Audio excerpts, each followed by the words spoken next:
That's propaganda. So when you take into consideration, when you take into consideration the civilian population, that's propaganda. you got mainly That's propaganda. propaganda. It is. Listen, You can't go and look to the raw data yourself, Otelo. Go and look to the raw data yourself. This is something that if you have an analytical brain and you see the raw data of where they are taking the reports, you can come up with this conclusion. This is not something that is being talked about out there. How many Gazans are there in total? Like 2 million? Some people say the number is actually 1.2. 1.2 million. Some people, that's what they're saying because. Pardon? That's a big jump right there. 2 million. Well, that's the people that they're not good faith actors. They lie about numbers. Okay. And so there's speculation too, and then there's other speculation. So where did you get your number from? In the UN? Oh my God! The raw numbers are coming from the UN. So 2 million. The narrative is not from the UN. The narrative, what I am telling you is what I found out by looking at the numbers. But you don't look at raw numbers. What How you many do Gazans is that are men? How many Gazans are men? You go to news channels where you get the food already chewed just for you to swallow. How many Gazans are men? You are not used to cook your own food. You're not used to actually answer my question. Chew your own. How many Gazans are men? We don't know. What's your point? So let's say 50%. Say 50%. So let's say about a million. 50%, yeah. Let's say about a million. So you're telling me so the men are Hamas? No, nobody said that. We said a million men are Hamas. The vast majority of adult men, yes, they are militant. It is a war crime. So Hamas has about 900,000 members? They do not wear uniforms, and therefore they are committing war crimes by committing acts of war. So about 900,000 men? Nobody said that. We're making these numbers up. Well, that's what I'm saying. We're saying roughly. We say 50% of 2 million. No, because half of them are not all adults. So you need to account also for children that are men. So yeah, but you need to also think that this is not propaganda. This is not a formal Zionist propaganda. Wait, what's the propaganda? And what is the? How's it propaganda if it's called critical thinking? Wait, this is not what was the thing that you thought was propaganda? This is not a formal. Definite Oh my God, I'm gonna move him down. No, I want to hear what he's talking about. This is not a formal military. I assume this is not a hold on, Norm. This is not a formal military where you are enlisting to be part of Hamas. There are men that are fighting for a cause, quote unquote. So you don't need to be officially part of Hamas. You just need to be wanting to die for the same cause that Hamas is fighting. And they are brainwashed since they are very little children, including women. So we can't accept the UN numbers that there are 20 to 40,000 Hamas. The UN gets their numbers from Hamas. This is the point. Correct. So the UN is off about 800,000 members. What do you mean? Because she said most of the men. The UN gets its numbers from Hamas. Hamas is a terrorist. You said most of the male Gazans are militant. Right? Yeah, and you need to account for the children, so it's not half of the population.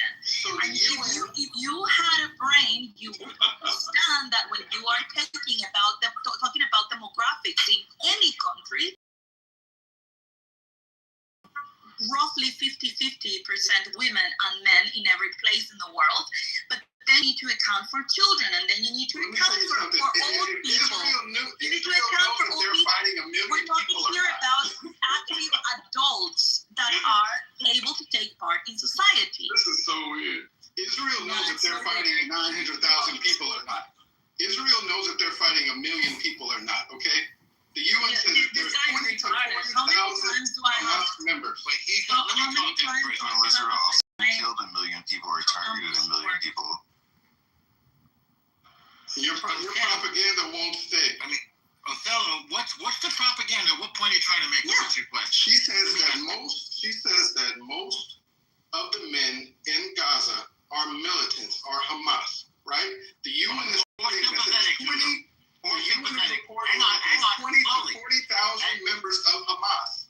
Now she also told me that there's 2 million Gazans. All right. And Do you you want to? say, okay, about half of them. Do you want to go are one men. point at a time? So you're telling me that the Israeli army is Othello, you're a going too million fast. people right now. Hang on, Othello, you're going too fast. Go 1 point at a time. 1 point at a time. Most people in Gaza, say 70% or so, are sympathetic to Hamas or would vote for Hamas. Is that your question, Othello? No, she said. Okay. She Don't said, worry about what anybody individual says. What point are you trying to make? What I'm trying to make is she's saying most of the men Yeah. in Gaza are Hamas. Yeah. Okay. And so you have a question about it or what? No, because the UN already gave the number. There's 20,000 to 40,000 Hamas members. So it I can't think they're talking about active fighters. That's the distinction. So And we're talking about people who are also politically sympathetic. Supporters, same way people- they need to be enlisted. The same way people joined the Nazi Party, even though they weren't necessarily fighting in the Nazi armies. It's sort of a if they're similar not thing. fighting and they die. Yeah. You think you can thus use propaganda and say that they were militant.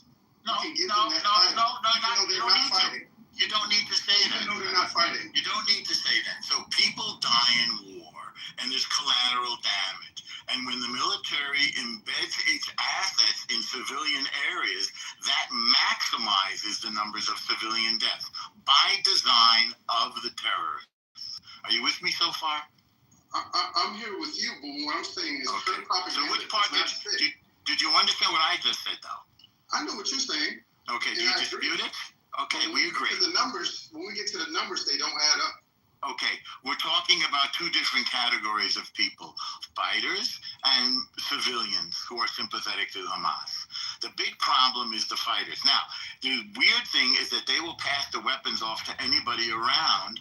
For example, you go into an apartment and the father will hand off the gun to the wife and the wife will hand off the gun to the kid. And who do you shoot at that point? That's a bit of a I problem. mean, yeah, bombs are headed in their way. And you got to protect what you got to protect at that point. Once they kick in your door, waving the 4-4, Okay. and all bets are off. So then they're not civilians anymore. So they're not civilians They anymore. are civilians. Not if they're holding a gun. If you're holding a gun, you're no longer a civilian. And let me give you some more. Wait, hang on. If you're holding a gun, you're not a civilian. You're a combatant. That's the law. But moreover, our friend on this app, who you could meet yourself, was kept in a civilian home. So now we have civilians who are holding hostages. That also makes them a legal target and a combatant. You still with me? That's right. Listen, I'm listening. there's not 900,000 members of Hamas and 900,000 militant men. This Okay, guy is fine. retarded. There's not. So what's your point? She said that most of the men in Gaza, she Yeah. said all of the men in Gaza are militant. Let's just say 98% of the men in Let's Gaza call are militant. it 80%. Let's say it's 80%, which It's seems not accurate. 80%. Well, that's what the polls tell us. So I That's don't know not how. what people tell us. It's what the polls tell us, that about 80% is sympathetic or voted for Hamas and favor Hamas. Because remember, Hamas is also a political organization. They control every aspect of life. Every picture taken has to be approved by them. Every line of copy that comes out from any journalist has to be approved by them. Every time you pay for something, you got to pay them a tax. Every time you eat. Yeah. Did you hear what I said, though? They control every aspect of civilian If life. Hamas really had 900,000 people, Yeah. militant people at their whim that they could Yeah. train up, Yeah. it would be a different story. Okay, It's you're not getting a that. little It's stuck 20 on the to 900. It's 20 to 40,000 members. Well, it depends And on that's who. not most men in I Gaza. mean, that's not members. You're not making the distinction between political Hamas and army Hamas. 40,000 members Why are is that? the ones that have gotten killed during. Why are you the laughing, war. Othello? Why are you laughing? Because only 20 to 40,000 members of Oh my Hamas. God! Yeah, Well, and you think according to one you think calculation, that the UN have access to the records of who is The Hamas? UN and gets who the is info not? from You Hamas. think you do? But you were just going off the UN. You were just The going UN off the UN. the UN gets their info That's from what I'm saying. Hamas. One day you like the UN. I No, don't think you I have don't a- like the UN, but One day I to mean, support your narrative, you use it. no. I I don't don't like think the you UN. have I honestly don't think you have a point, Othello. I do have a Yeah, point. no. All right, let's hear your She point. said, Regardless- she said that she lied. She Never said, mind she. Never mind she. What is your point? No. I was responding to I her, am not you. about Okay, to never get mind her point. kicked. What do you have anything to say other than you No, disagree with don't me? interrupt me. I'm not speaking to interrupting her. and I was speaking to her Okay. point. If her point is Okay. wrong, then All right. say So it. we're done with that. We're done with her point. You disagree with her point. Great. If her point is wrong, then say it, Norm. Say Okay. it. Say it. I'm not She was making wrong. her point. She I'm was not wrong. making. You don't understand her point. I So said you're most creating. of You're the creating. men You're adult creating a straw men. man from her point. Correct. No. No. And Yes. Norm Yes. even talked to you and said 70 or 80% of the men are, According to of polling. the whole population are Hamas supporters. And men and women. They're Men and not women. militant. But we don't know if they're militant or not. They're not That militant. we- We that can't say remains to be that because seen. there No, was that's an propaganda. That's where the election. We don't know. No, it's Again, not that's propaganda. where the It's Again, called, again, Othello. it's not propaganda. It's called Othello. election If statistics. they had access to He said they're not 900,000 men, militant. then they would have trained them. Okay. Trust me. No, they are Yeah, not trust me. enlisted, you idiot, is what I've been trying to tell If you. they had access It's to not 900,000, like the normal military Othello, where it you doesn't go and matter what enlist. it doesn't matter what Issa says or I say. Neither you nor I know exactly how many Hamas there are, and they're not letting us know. Nobody What we do does. know is that we're Her point is fighting them. wrong. Now, It cannot be regardless. proven. Her point What's is that? wrong. That's the whole Okay, thing. fine, fine. You disagree with her point. And Great. it You cannot disagree. be proven. Great. You're She not lied. winning any. Great. She lied. She didn't lie. You just She disagree lied with to the her. room. No, you just disagree I with didn't her. lie No, to she the lied room. to point the is- room. I am No, you explaining just to you the disagree with her. numbers and how the logic works. Now, if you don't agree with that, that's another story. But I'm So not You don't You're even welcome have to- the numbers. You don't even You're know how welcome many to men agree in or Gaza there disagree. are. You All don't right. even have Okay, the numbers. I'm ready to send him down. He's fixated on you. You gotta. Yeah, you me gotta- too. You're trying to You moonlight haven't- as some Othello, intellectual. You don't Othello, even have the numbers. Othello, with Issa You're trying to aside, pretend that you're some intellectual. You don't have she's the an data. intellectual. You She's don't have the data. Everybody say goodbye to Othello. What are you lying about? Everything. I'm a liar. She's not really a virgin. I heard it from Yeah, excellent that's authority. What But it you doesn't can take become a into virgin again. account What's that? is that Hamas has total control over all of the education of the children, and they basically are raising these children to be soldiers, and they have been since 2006. In their videos that they put out themselves, and including videos of Sinwar giving weapons to children as early as age 6. Unfortunately, you're 100% correct. So a couple of things here that I've witnessed. I was listening I was hoping you'd get through Issa. I knew there was one more point you needed to go. For the record, after Issa spent a night with me by a fire, bearskin Oh my rug, God, Brad. she's never going to be a virgin again. I just promise you that. She pulled the exact same move with me. I can't believe this, Brad. So, Does that make us hermanos de leche, Brad? Oh my God, that's disgusting, Norm. Gracias. Ugh. But I mean, Anyway. so the fighting thing. First off, he was going, you don't have 70,000 fighters. We don't know who the fighters are because we don't wage war. They are not enlisted. Like they're not. the It's US not an military. army. Yeah, it's not an army we fought. It's the same way we didn't know how many Syrians, how many Iraqis, how many Iranians. We really don't know. The Iranian army we can fight. We can beat. They're easy cake. But to go in and go door to door to fight like insurgents, we have no idea. We don't know if a woman is actually pregnant or carrying C4. You can't distinguish between those. So combatants in an area have changed. The rules have changed, mostly due to some of the IRA's fault and some of the Middle East fault. Like we can call it for what it is. This is what happens when you change the way wars are conducted, which has happened throughout centuries. Now we don't know who's the enemy combatant on a male side or a female side, and so we label all of them potential combatants because that's what they are. And since you have their terror cells or groups hiding amongst the population, that population, unless they're waving a white flag going, hey, IDF, they're here, it's not going to matter at this point. People always pay for wars. Look at World War II, look at the civilian damages throughout Europe, and you'll actually understand a little bit more common sense about how wars are conducted throughout the world. And the thing is that you just need to kind of like extrapolate, right, data.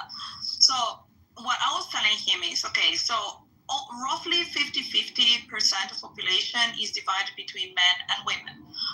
Okay, so if there are 2 million Gazans, whatever it is, so you have like 600,000 women and 600,000 men. Now, based on that, and in Gaza, I think that it would be less combatants and people that have died in war and whatever. So I bet that there must be less men than women. So, but let's say 600,000. From that, you need to take out, of course, children and men that are of an old age.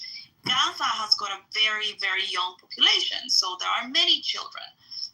So when you take all of these numbers, then you remain with a percentage of men, and you need to take from there also deduct the people that are officially enlisted in Hamas.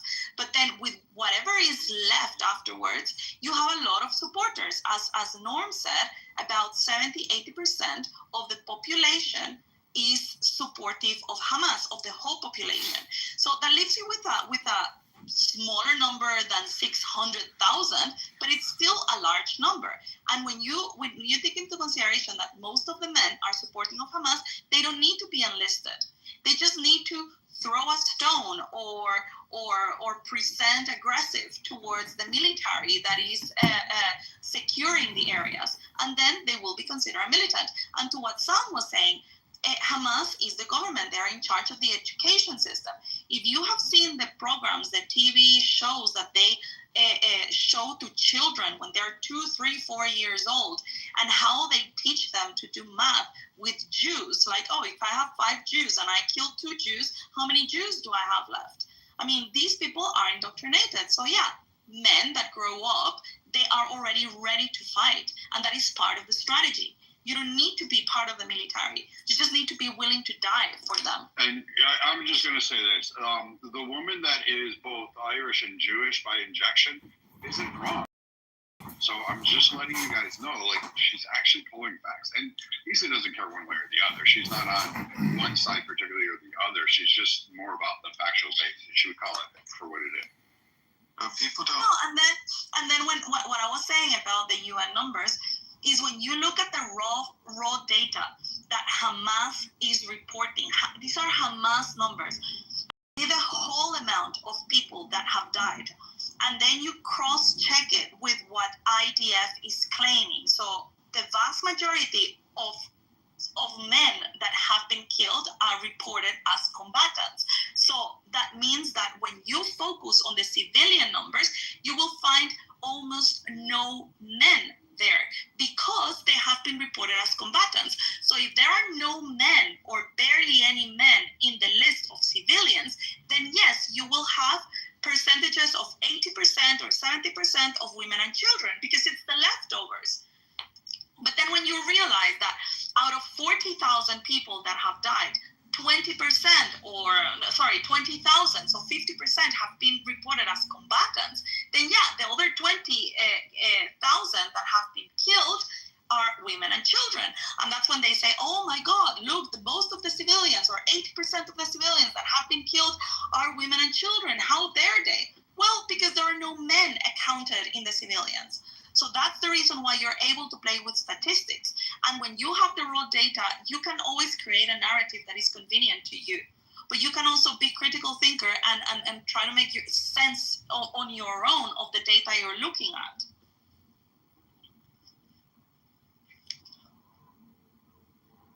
But that's too much work for Othello. Othello prefers that somebody tells him what the data means. I invited him to the stage.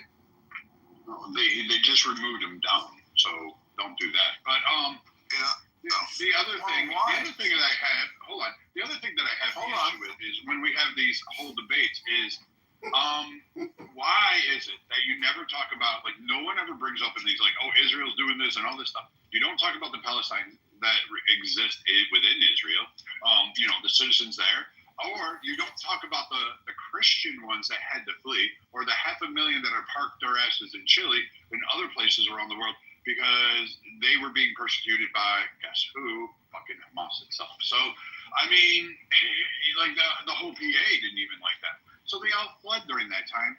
So I'm kind of confused by, like, why you're cheering on this whole narrative when you have all these other outside sources and you have this history of going through where they tried to topple Kuwait, they tried to topple Jordan, the fucking Egypt spent 50 years fucking trying to get rid of them.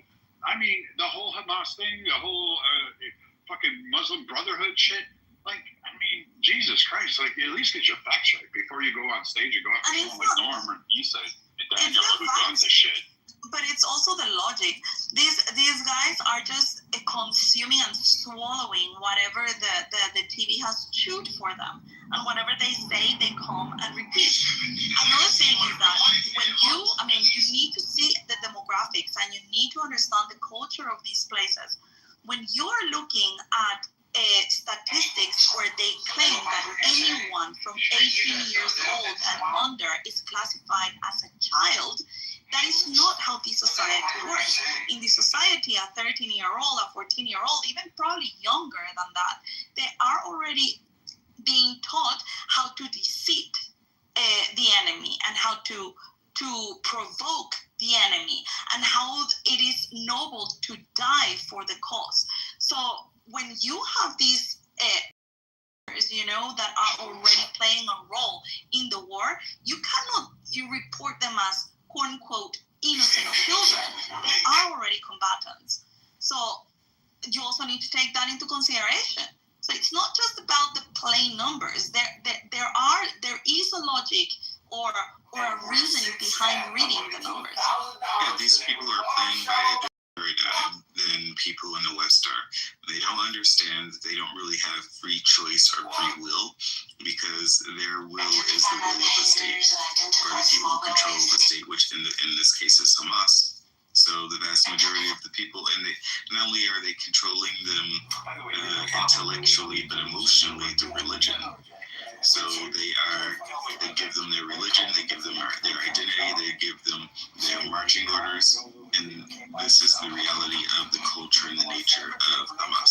And not only that, but we're talking about a culture that is taught that dying for a cause or a war in the name of the religion is something virtuous and that will get you to paradise. So for them, dying is not a punishment. It is a religion that worships death, or an ideology that worships death.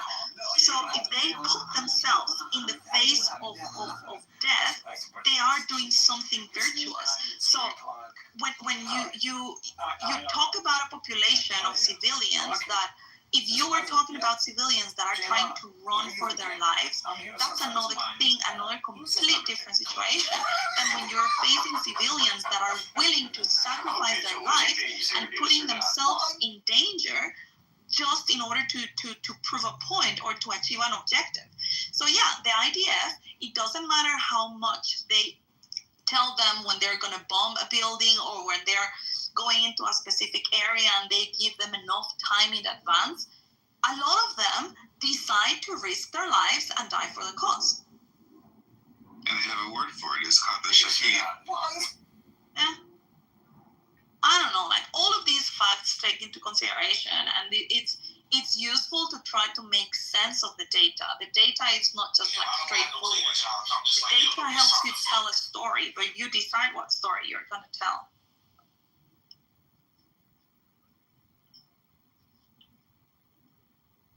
Othello, it just needs to go back to school.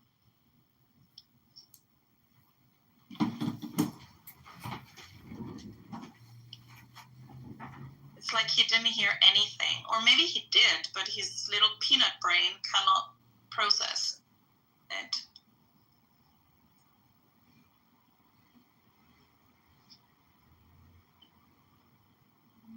Yes, the room is over my head, and you are also over my head.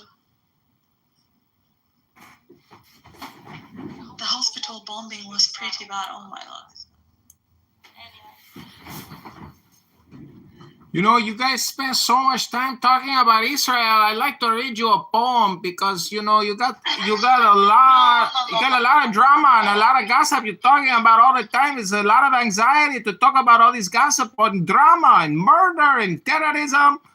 It's very stressful to listen to all of this stressful topic. I want to read the poem to the room. No poems. Why don't you tell me about the drama you were involved in about the doxing? The drama about the doxing, you're trying to stir the pot. That's what you're doing best. You're cooking a pot of soup, and that's called Guatemalan watermelon. It's not a good soup. I heard a little bit where, your YouTube channel, like 10 minutes of it, and yeah, I am wondering what happened. Well, the best way to explain it is I'll put the link in the chat. Just make sure the link has data, okay? No problem. You know, people like to stir the pot, but so, you know, if I gotta stir the pot and make the soup, nobody likes soup. Hey, baby. Hello, Norm. Or Aristotle. Oh, this guy sounds like Norm. Who is Norm? Up above your head. Okay. Hello, Oh. Normal. Muhammad. So, I'm interested, guys. I just want to say my perspective about what's going on in this area, Levant, and I am interested to know your feedback. Is it correct? Just go ahead. If you have to ask for permission, you're going to bore everyone. Yeah, like I see that the things that happened, like the 7th of October, and what the militias or Hamas or whatever you call them did to Israel, it's just like it's just a play that Israel made, indirectly, of course. That is, they are trying to getting any cause or reason for them to like kill Palestinians or remove them from the place, just like Hitler did when he was trying to have a war with a different country. He was wearing one of the Germans or one of the prisoners as a like the other country's flag or the country that he wanted to invade, and he said that they are invading us or they are shooting us or they are killing us. So all of what happened is just like an indirect way of Israel to have a reason to killing Palestinians or to remove them from the land. What do you think about this? So you want for Palestinians to stay in those conditions and live there while they reconstruct? Is that what you want? Doesn't matter. I don't know Palestinians. I mean, you are from Egypt, right? I mean, like, if you care so much about the Palestinians, why haven't you allowed them to flee to Egypt? That's not my topic, my dear. I just was talking about something, and I want to know what you think about it. What do you think? Is it real or is it not? I don't know if you even got it. But I'm saying that this is just a play by Israel indirectly for getting a reason to kill the Palestinians or to remove them from the land. So you think that Israel sacrificed 1,200 people of their own just to get to claim? Yeah. This is so stupid. But meanwhile, we fight for 2 years to get our people back. Come on, yeah, they're sacrificing their own people. Yeah, Israel is holocausting their own people. Right, and then so we can go and get them back. And by the way, everybody knows everybody in Israel. It's a small country. So don't you think we would know who's doing what, when, where, why, and how? It's only 10 million people in the country. 20% of which don't fight in the army. So the Arab mind is such that generally think without thinking about prophecy or biblical or some sort of spiritual text, and without taking in whatever person's actions, right? So they always think that Israel's actions are biblically motivated. This is why they have to get rid of the Palestinians so they can build a greater Israel. So it's all about the Jews taking over land, more and more land, for the sort of weird biblical conspiracy. Not at all, actually. Israel are not a religious country. It's secular. So I'm not talking about this. So why do you think they want to get rid of? Why do you think they need to get rid of the Gazans? Can you get close to your microphone, Kareem? Yeah, sorry, I got my headphones. I cannot hear you guys. I'm talking at the same time without them. But what I'm saying that the government doesn't care about the civilians. And What government doesn't care about the civilians? Yeah, what the government? Israeli government Doesn't care about what civilians? Yeah, you guys, Israel. That Israel government doesn't care Yeah. about the Israelis. If they don't care, if you don't like the job, it's a democracy. We just vote them out of office. 1, 2, 3. Vote of no confidence. That's what you see, but indirectly. That's the truth. And Yeah, we have Israelis in the room. That's the way democracies work. I know you're not familiar with democracy, but that's the truth. If we don't like Bibi, we vote him out. Vote of no confidence, we put somebody else in. A lot of people want the job. Democracy is a fraud. No, it's not a fraud. There's nothing fraudulent about democracy. Why is democracy a fraud? Why is democracy a fraud? It's just Because you don't have democracy? Just small choices. Okay, why is that a fraud? Sure, Can you be a president? yes, I could be a president. Democracy Yes, is I a could be president. philosophy, you schmuck. It's not literal, it's a concept, you idiot. You're a fraud, Kareem. You're Wait, that's projecting. fine. Kareem, why do you say democracy is a fraud? I don't get it. You know what democracy means? It means we elect people to represent our interests. If they don't represent our interests, okay, if they don't represent our interests, we vote them out. We don't vote for them again. How hard is this? There's a trend. There's a trend of Muslims on Clubhouse saying that democracy is a fraud and it really doesn't exist. However, those same people also use democracy when it's convenient for them. Mostly to That's the destroy Muslim way. That is the way of a Mohammedan, an Islamist, a terrorist. Wait a second. Man, I'm not even a Muslim. Congressman, what are you trying to say about democracy? Again, what are you trying to say? Well, It's the best system we have. Well, nationalism, democracy, revolution. Like, how do you look at the French Revolution and say that Wait, I want that? to see what this guy is saying. I don't want to go off on a tangent. What are you saying, Kareem? We had a fellow up here. He had no point. I'm saying that the government is led unconsciously by kind of, I don't know what people are leading the government or whatever, but what they saying for you guys is not what is really happening. The government that could be true in Egypt. It's not as so much true in the United States, and it's even less true in Israel. Because Israel's a tiny country with a lot of different parties. And everybody has to get to know each other in order to form a coalition. So it's pretty clear who believes what in Israel. Again, everybody serves in the army. Everybody lives next to each other. It's only the size of New Jersey. And people live a long time. So that you get to know everybody. So I don't think your point really Kareem is goes forward. criticizing the simulation or the communication network. Wait a second, John. We're having a different conversation here. Okay, Kareem, so don't trust your government, that's one thing.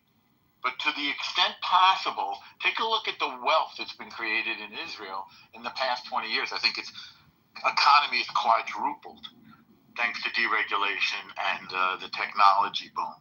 So the abundance of Israel has been increasing steadily, as has the abundance of the United States. So we're pretty happy with it. We have pretty good healthcare. We have pretty good education. We have pretty good military. We don't get taken over by other people. Those are good things. Those are good successes from the government. Also, it's not like Israelis or even Jews are like a monolith and you all guys think the same. Like, there's so many people disagreeing. Yeah. There are big differences. But Norm, the country's $37 trillion in debt. How's that successful? That's not success. They say that if you put 10 Jews in a room, you will get out 12 different opinions. It's true. Well, you can't really. Government isn't perfect, but it's the best that we can do given the fact There is that no we're perfect larger government ever and nowhere. That's correct. Where? Where is a perfect government, Kareem? That's correct. There is no such a thing as, like, it's not coming along like government and perfect, because government is built on, like, People. The government doesn't care about the people, they care about the system. Government is the people. I see it differently. Okay. How do you see it differently? You have people, they get up, the they go to government school, or the system. they run for office, they get elected to office by other people. If they do a bad job, then we get rid of them. That's the way it works in a democracy. Like this. Well, that's the way it works. That's the way it works in our system. I don't know about your system. I'm not that familiar with. I'm not talking about Egypt or. What do you know about the other countries? What makes you think you know all that? All of what I'm trying to say, the system itself doesn't care about the civilians or the followers of it. It cares about having more followers and trying to ignite more fights within the followers or with What's the basis of There that? might be, okay, hold on. There might be some truth. Hold on. There might be some truth on that, but if you are, even if you accept that that's the purpose of it, don't you think that then your logic on the other claim falls? I mean, like, if the government really wants to get more likes and more followers, why in the hell would they sacrifice 1,200 people of their own? How do you think that they're going to get more followers doing that? That would be stupid, don't you think?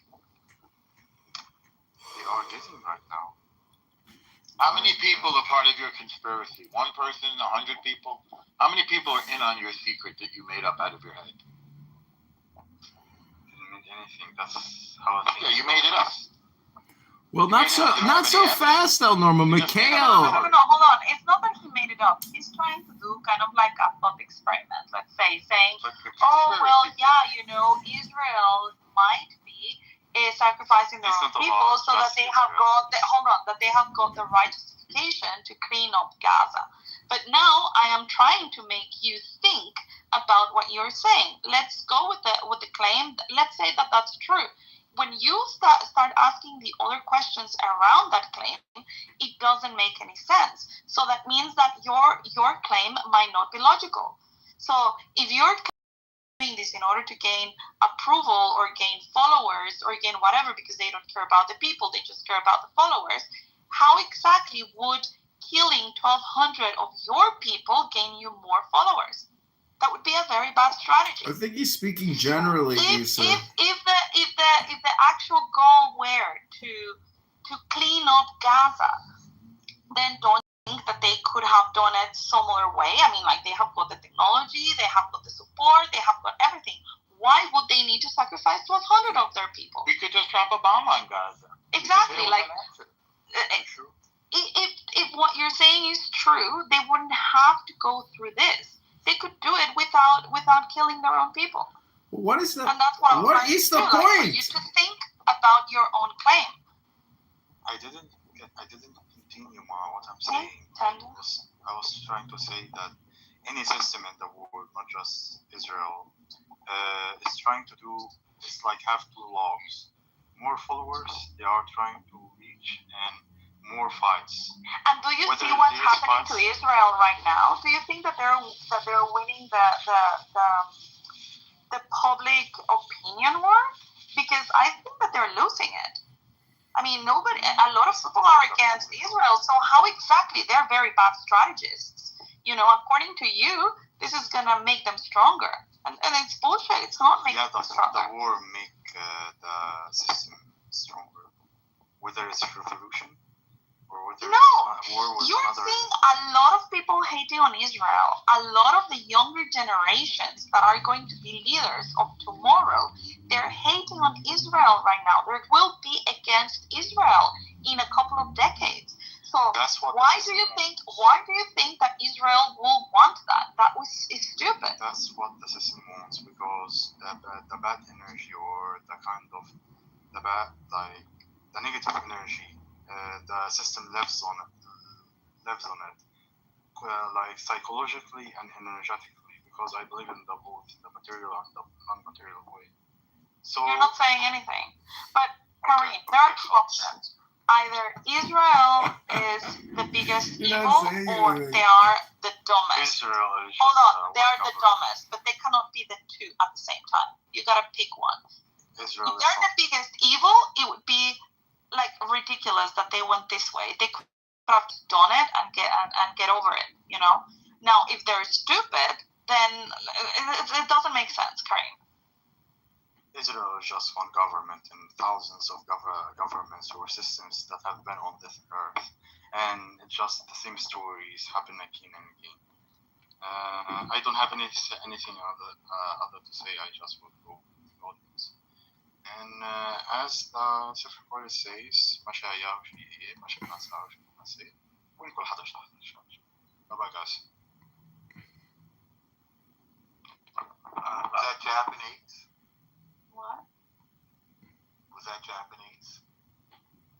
No, he was a Jew. Wow, look what somebody wrote in the chat. Isa's not looking for a counterpoint. She's looking for confirmation of her bias. Johnny, Appleseed. That's okay. I mean, I might be wrong. I'm not saying that I am completely right, but I am explaining my thought process. And you guys are just coming here to repeat what somebody else gave you. And none of you are actually addressing the points that I'm trying to make with my logic. It might be faulty. I don't care. But you're not. So everything you said to that guy is right. Hey, Mikhail, did you miss me? I always miss you. Oh. Like clouds of probability that make up our university, so it's never a certain. Anyway. Never have so many meaningless words be strung together in formulation of a sentence. That's true. But yeah, listen, like the conversation with Othello, right? Like I was just explaining how I came up with the logic I was presenting. I might be wrong, but he was not addressing the things that he thought I was wrong. He was just spewing more narratives that he already heard. He was not thinking with me. He just wanted to like say, oh, is this wrong? Is this wrong? Is this wrong? But he didn't want to explain how I was wrong or where my logic was faulty. Like, I don't mind if I am wrong. If you can show me that I am doing a bad reasoning, then show me. And I might say, oh, yeah, you're right on this.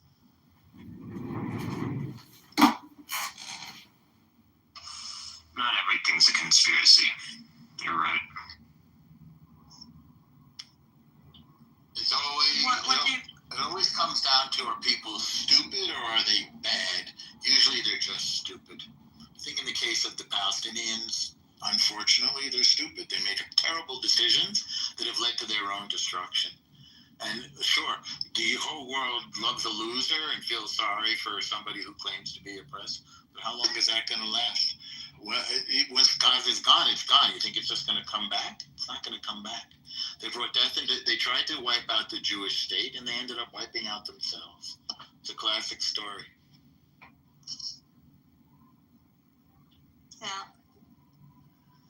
I don't know, like people here in Clubhouse, they don't come to actually have a conversation. It's just a matter of like, okay, let me see if I am able to sound smarter than you and if I can ask questions that you cannot answer. It's all about like, okay, let's reason together and let's see where we get, you know?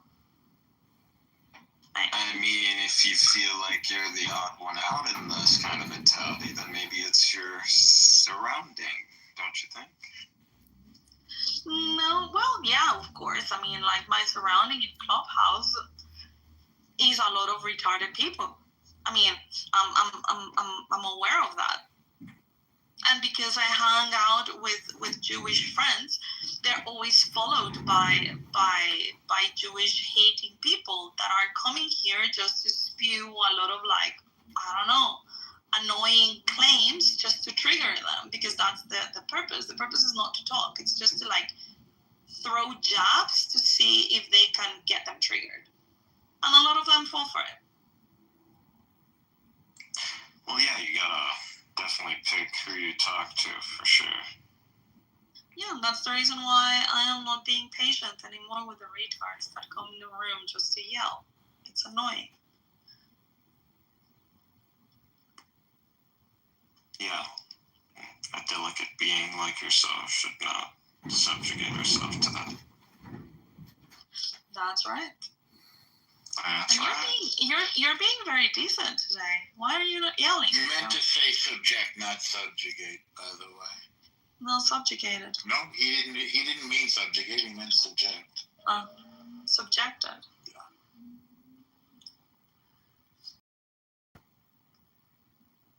What have you been up to, Mikkel?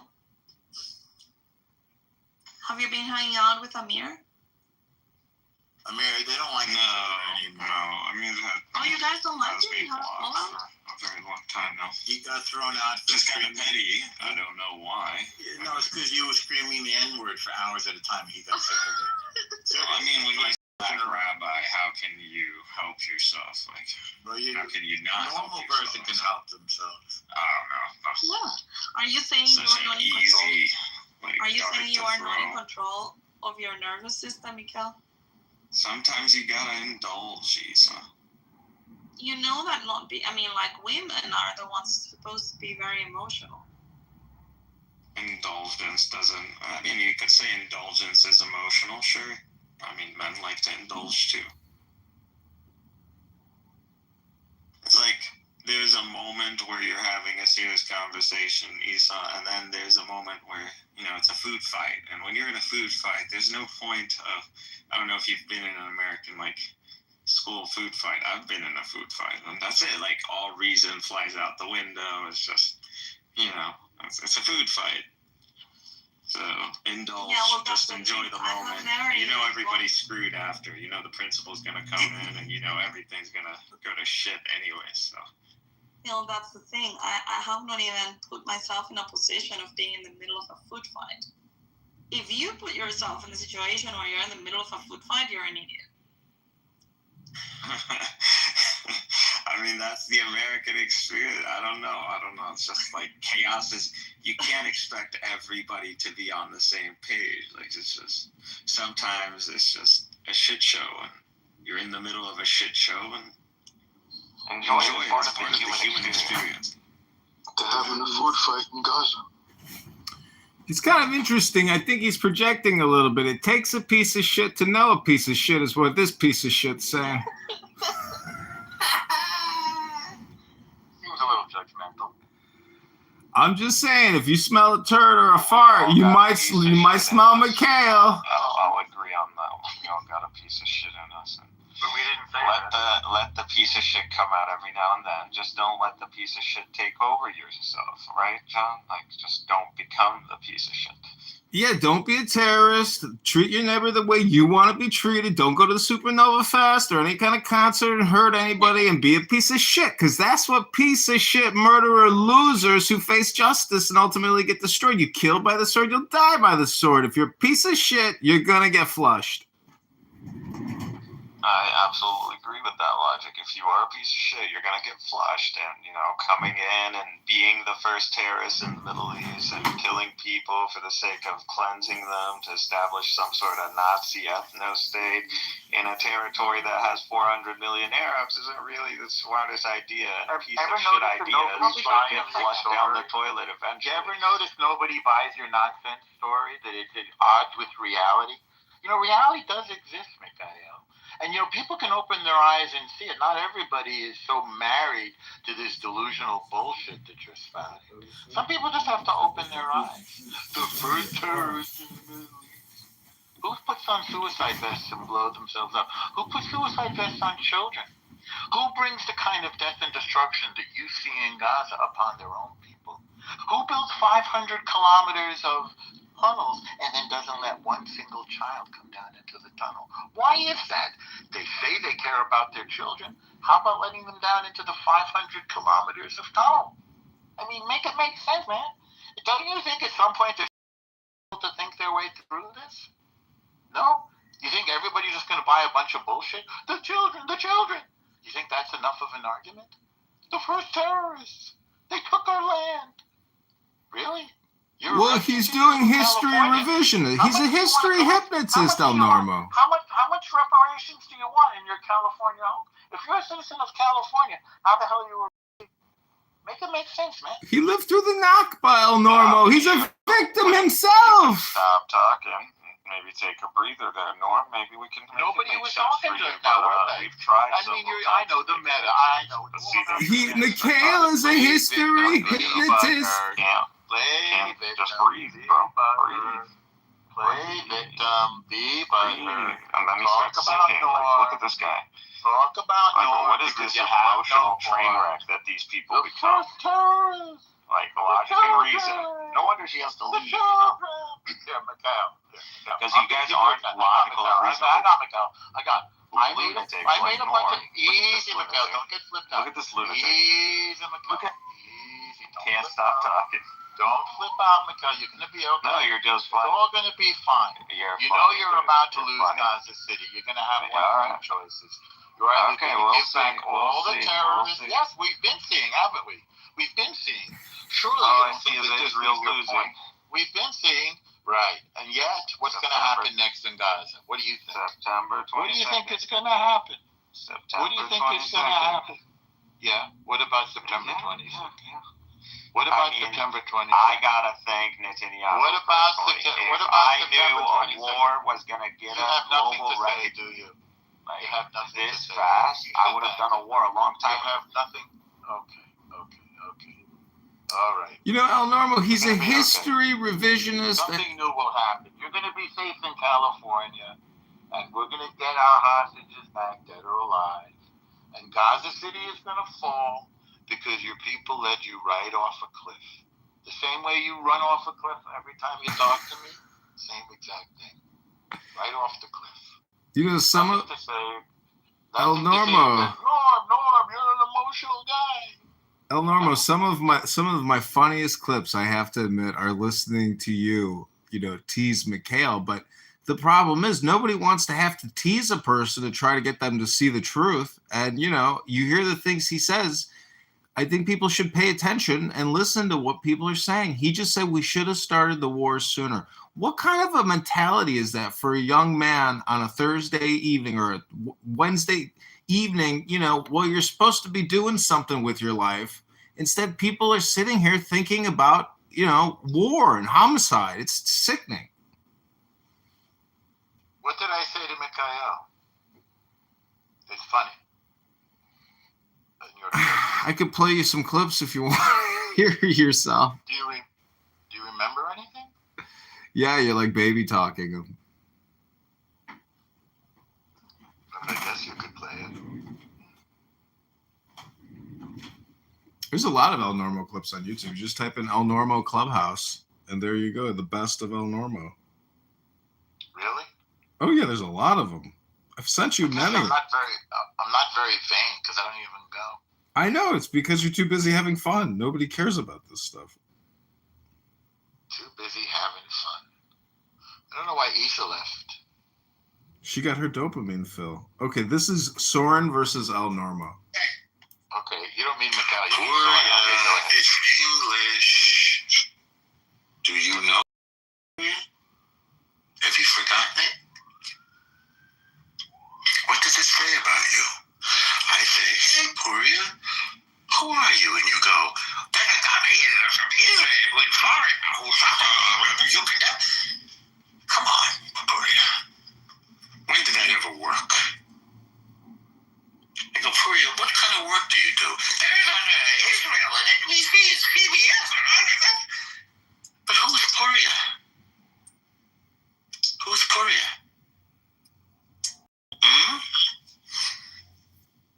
Don't hold back. Wait, let me find the Mikhail one. No, that doesn't sound that great to me.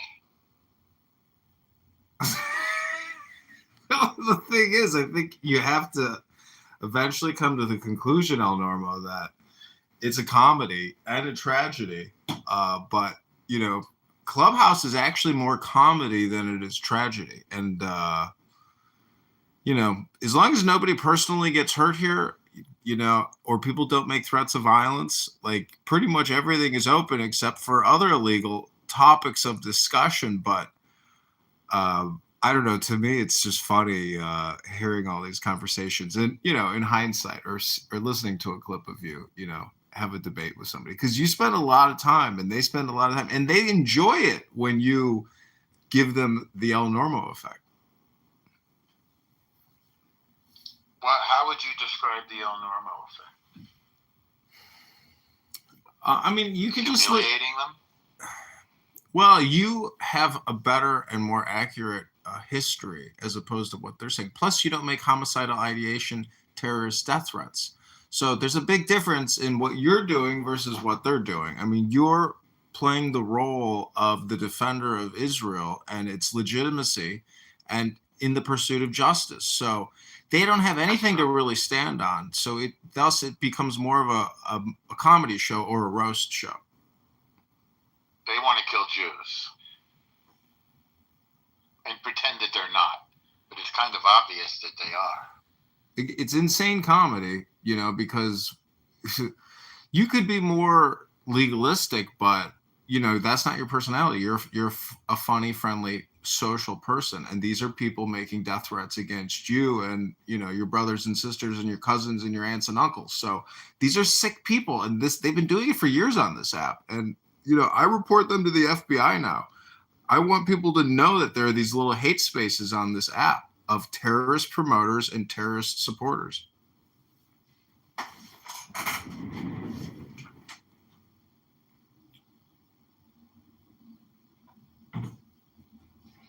Well, it's easy enough to report them to the FBI if that's what you want to do.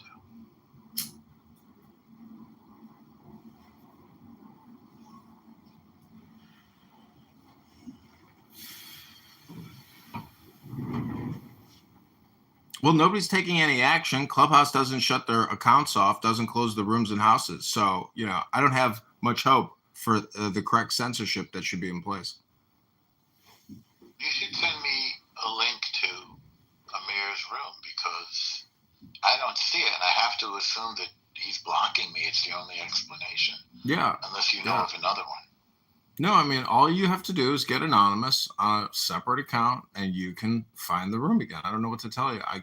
I could send you a link. Really you can't. You want me to buy a phone? No, you can. Well, yeah, you're going to need a second phone, and then you just, get a 30-day plan, or you can use text and just get a burner account, telephone number for $1.99 and set up a new Clubhouse account. Yeah, you can use the Google phone, I think, or whatever it's called. Yeah, you can use Google phone too. Yeah, Google Talk. We don't have it in Israel, but you have it in America, and he probably is blocking you. What you can do, the way to check it is to go to his house, like search for his house. If you can see the room in there, click it. If you click it and it doesn't let you go in, then you're blocked. I think I'm thrown out of the house. I don't even think I can see the house. I mean, yeah, you're blocked. He says you're blocked. I mean, the only Amir's house that I see is Shookie's. Well, the point is, having these conversations at this point, after many, many years, is rather redundant, duplicative, and a waste of time. But recording them actually saying horrifically vulgar, disgusting, despicable things is the ultimate delight, because that's the raw, unfettered, not redacted. 1 second. I want to get a logistical. Okay, I see the house now with 7,500 members, and I see the room. Now click the room. Let's see what happens. Okay. Oh no, he's back in there.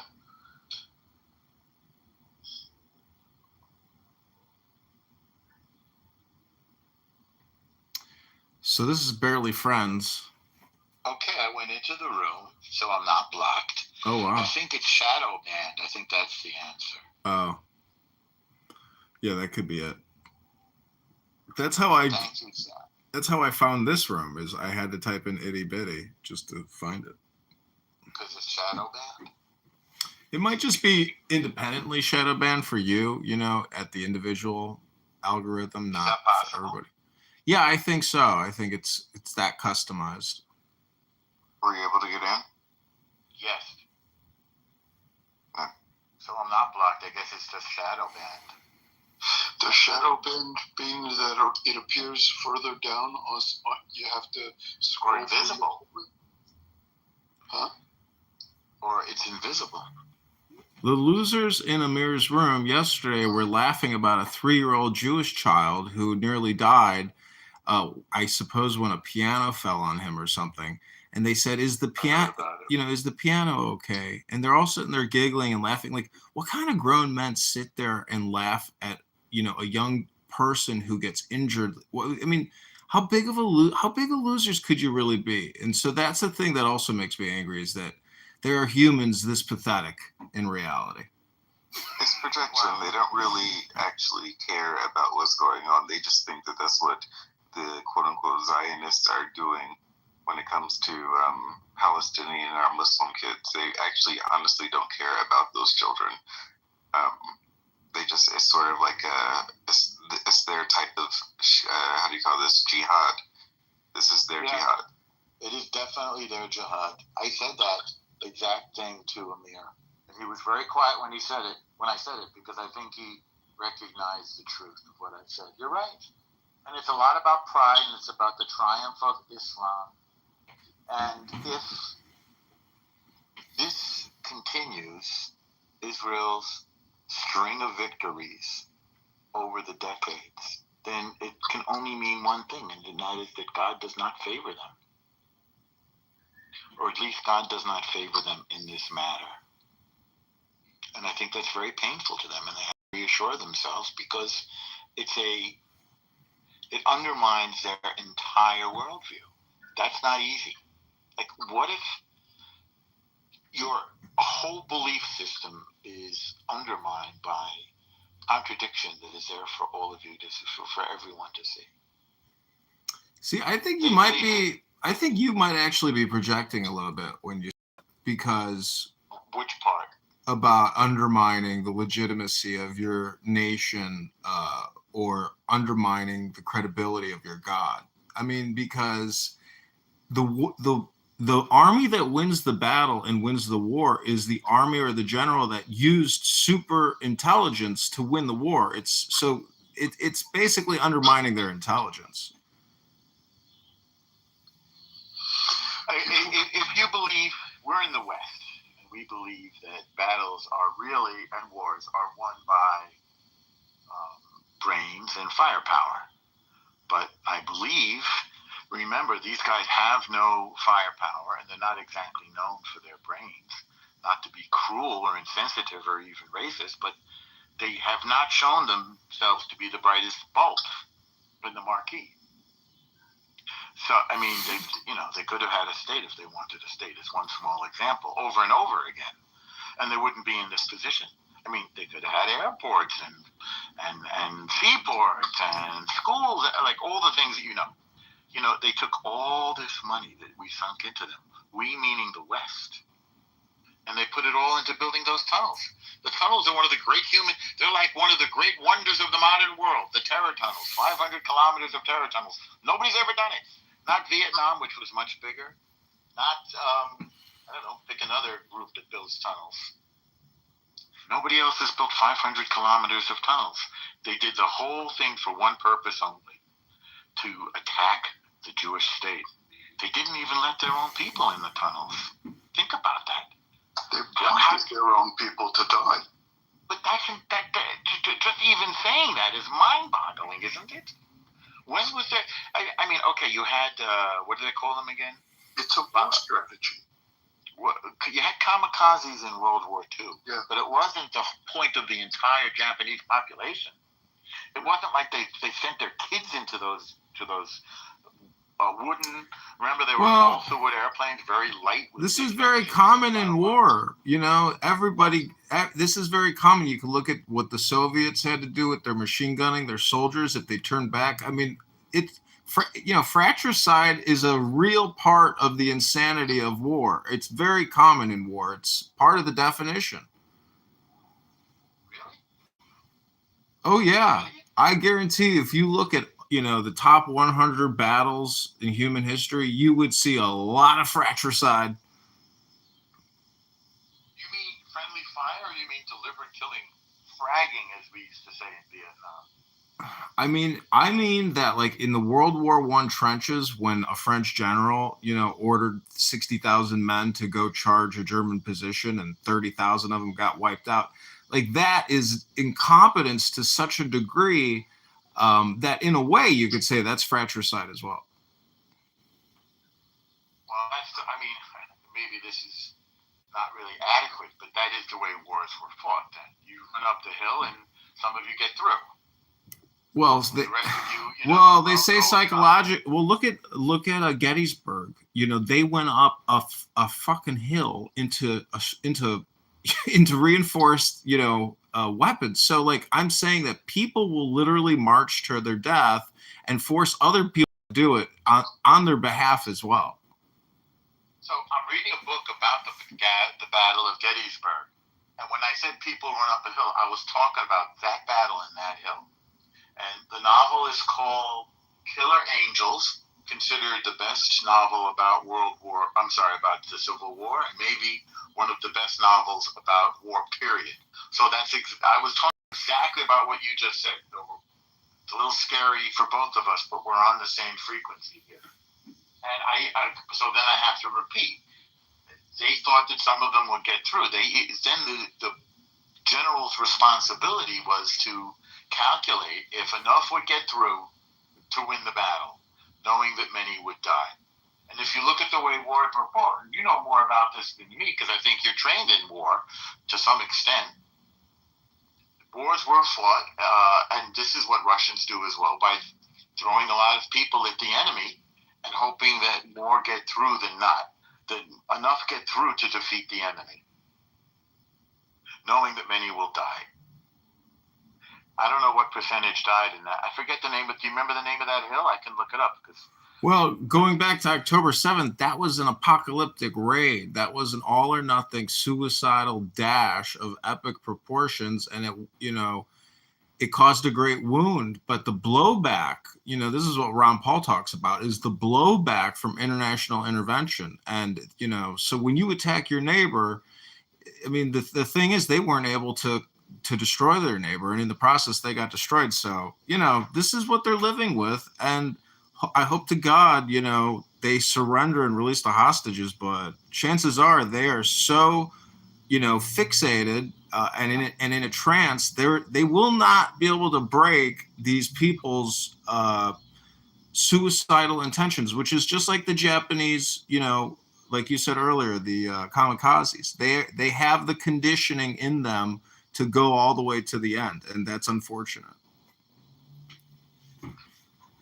I don't remember the name of the hill, but it's a famous hill.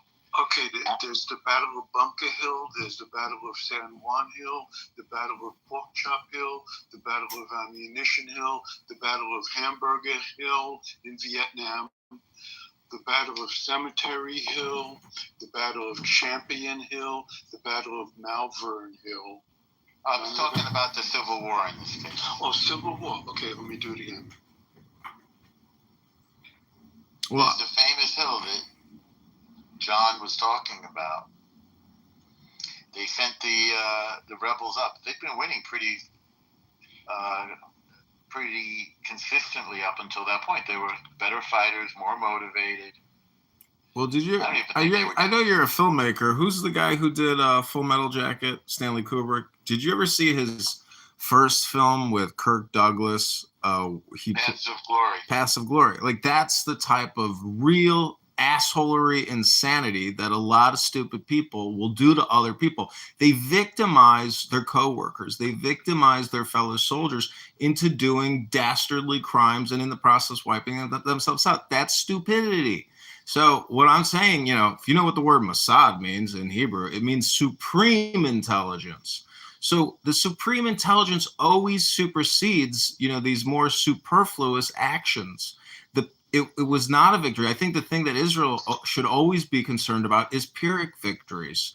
Historically speaking, a Pyrrhic victory is what comes about unexpectedly, where you realize, oh shit, was it worth it? Battle of Champion Hill, Battle of Malvern Hill, Battle of Cemetery Hill, which is the Battle of Gettysburg.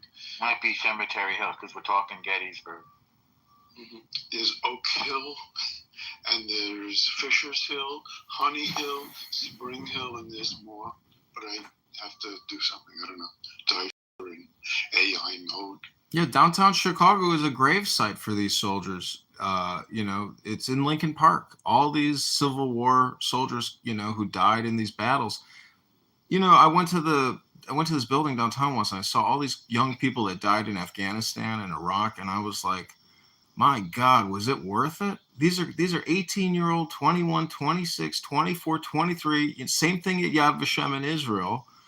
I think this is what might make Americans angry. In Israel, a lot of people are very envious of Israel. I think is really what the problem is, because if you go to Yad Vashem, you see the sacrifice and you see what was created with that sacrifice. You go to Afghanistan or Iraq, you don't see some kind of creation with those sacrifices. Right. Well, What are we talking about? About the deaths or like well, we're talking aggressive about and people, bloody attacks or what? the people who engage in suicidal Missions. suicide missions. Yeah, I was gonna say suicidal military missions. Yeah, like the kamikazes. And I just want to point out though that John and everybody, the point of October 7th was to ignite the Ring of Fire. Hezbollah was supposed to do the same thing from the north. Hezbollah had a lot of ballistic missiles and other kinds of ordnance that could actually threaten Tel Aviv. They didn't have the chance to deploy them. And they were supposed to overwhelm the missile defense system of Israel and invade from the north and take over cities and take hostages. It was supposed to be the end of Israel. This plan was 10 years in the making and had been published in 2015. Or more. Yeah. Yeah. I mean, it has been orchestrating all of these terrorist groups that have been surrounding Israel. Did you see the video of the two young Mossad soldiers who got their award for the beeper attack? No. Yeah, they wore face masks and they were presented with some kind of national military medal honor because they were either they received it on behalf of the group. I assume they weren't the master planners as a large group, but they received the reward, I assume, on behalf of multiple people. That's really cool. The arguments of the people against Israel are becoming more and more retarded every time. I don't even remember who was saying what, but I was looking at watching an interview, and this guy was anti-Israel or pro-Palestine or whatever it is. They're like, yeah, but how do you justify that Israel and Mossad are so intelligent that they can make almost an almost perfect operation with Hezbollah, but cannot actually tackle only the terrorists in Gaza, in Hamas? Like, they should be capable of killing only the Hamas people and not civilians. And I mean, like, why do people have so high expectations from Israel? Like, they hold Israel to different standards than any. But actually, the answer is very much there. It's the same IDF that can target like Iranians in their sleep. It's the same IDF that can target Hezbollah in the north. What's different? It's not that the IDF is now like demons and stupid and clumsy. No, it's Hamas that is the difference. The way that Hamas is using their own population. That is the factor that is different, not the IDF. Yeah, so they want modern standards for a bunch of butchers from the medieval ages who are doing that type of warfare. So they're hypocrites and they're criticizing hypocrites. Yeah, but it's like, oh, Israel has the responsibility to be extremely surgical and kill only those that are proved to be terrorists belonging to Hamas. And it's like, dude, since when in the middle of war you expect those standards from whoever is attacking? If anything, if you see a ratio, of like civilians against militants, it's like one of the lowest. in war. Well, It's like, you would hope that there's a time in human history where we may have weapons, but we are smart enough to know never to use them. But we still may prepare with them. But you know how many people die just preparing for battle? How many people in helicopters and planes tragically die in accidents from, a lot of this equipment doesn't work. And when you go and you really use it, it's a miracle that it even works. The Iran attack, if it was supposedly successful, was a miracle that everything even worked. you mean like the missiles that Hamas was throwing that would explode in their faces? Well, you see a lot of missiles that don't actually detonate on impact. So that's the type of example I'm talking about. Yeah, I know.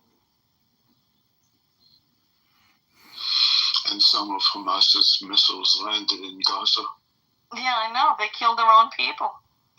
I mean, how many people died in Tel Aviv during the last Iranian, super missile strikes? Because those were really major impacts. I don't know how many, Daniel, because there were a lot of people injured, but not really a lot of dead people, right? Daniel? Well, in the hospital now? No. When the Iranian attacked Israel not long ago, how many people died? Like 30, I think. No, maybe like 10. Wow, I don't remember anymore. So many numbers. I don't remember. I'm sorry. You're like a woman.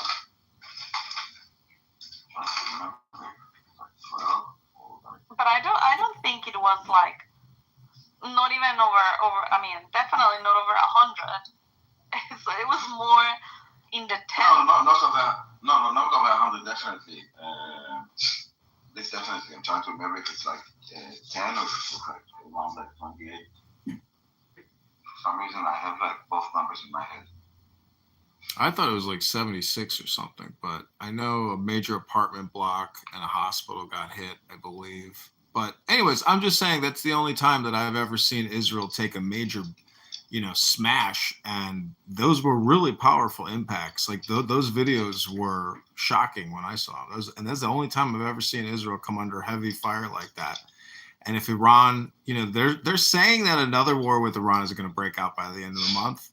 But, I get the feeling that there's going to be shelters, John, and they're prepared. Oh, I know. I'm just saying that those are still major strikes, But the thing is, if they took out Hezbollah, with that pager attack, and they had all those rockets, like Israel never had to suffer the theoretical Hezbollah rocket strikes. That never happened. Like that's a huge miracle, that hasn't happened or was prevented.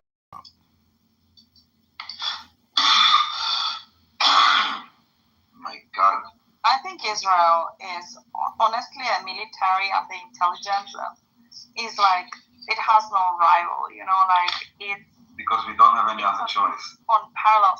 Yeah, whatever the reason, but you guys are so good at it. Like you single-handedly took down all the terrorist groups like Hamas, Hezbollah, the Houthis, like it was amazing. And then while also fighting against the UN and Amnesty and basically the entire world. Yeah.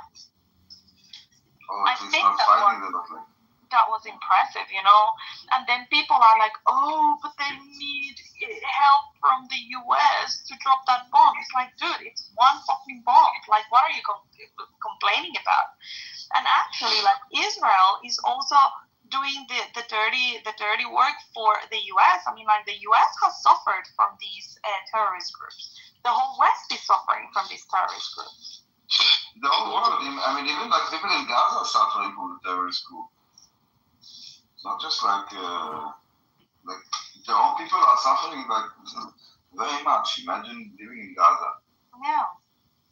But look, I mean, like people are like, oh, it's the region. Just leave the region. No, dude, it's not just the region. I mean, like, look when Hezbollah went to attack in Argentina, fucking Argentina, on the other side of the world. What is Hezbollah doing in Argentina?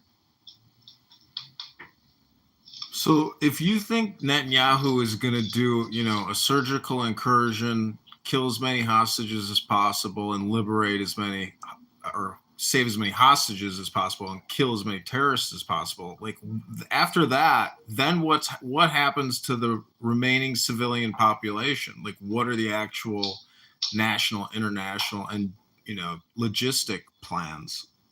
They'll be put in temporary housing before Gaza is rebuilt, and then they'll be moved back in. Yeah, but who is going to control that area? Israelis are going to control it to prevent another October 7th. I think that would be the best approach. I mean, at this point, talking about two-state solution, as some people keep talking about, it's just retarded. But what is temporary housing? Like, do you even know what that term means? Yeah. There will be nonstop complaints about that. The housing is not good enough, and the food is not good enough. The electricity is not on all the time. Yeah, and as soon as we build a brand new Gaza and move them all in, they'll say that it's broken, or they'll burn it down, or both. What difference does it make? I'm just saying what's going to happen. No, that's not true. And aluminium and everything. It's a trick question. Create infrastructure to create bombs. If you can say it, it is not true. So what Mixed just said is not true, and Devin and what he said is more likely true.